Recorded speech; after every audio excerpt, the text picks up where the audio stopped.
ભરૂચના દાંડિયા બજાર વિસ્તારમાં આવેલા દશાશ્વમેઘ ઘાટ પાણીમાં તરતો એક અજાણ્યા પુરુષના વિકૃત હાલતમાં મૃતદેહ મળી આવતા ચકચાર મચી ગઈ હતી। ભરૂચના દશાશ્વમેઘ ઘાટ નર્મદા નદી કિનારે શનિવારના રોજ સવારના સમયે નદીમાં સ્નાન કરવા આવતા લોકોએ કોઈ પુરુષોનો મૃતદેહ પાણીમાં તરતો જોયો હતો।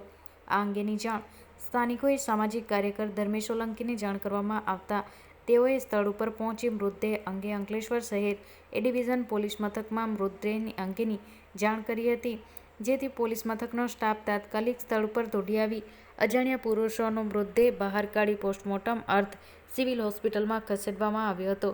જો કે મૃતદેહ વિકૃત હાલતમાં હોય તેના વાલી વારસની શોધખોળ આરંભી હતી।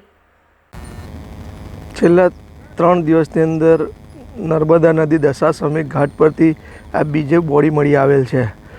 બોડી જોતાં ગત પહેલાં જે બોડી મળી હતી આની પહેલાં તેનો એક હાથ અને પગનો પંજો ના હોય તેવું દેખાયેલ।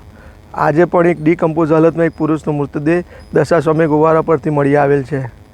નિત્યક્રમ નદીએ જે નહાવાવાળા લોકો છે તેમના કહેવા અનુસાર નર્મદા નદીમાં ગત જે પૂર આવી તેની અંદર મગરો આવી ગયેલા છે, જેના કારણે નદીએ સવારે નાહવા આવવાની સંખ્યામાં બી ઘટાડો થયો છે અને લોકો આ મગરના ડરથી ભયભીત થઈ ગયા છે।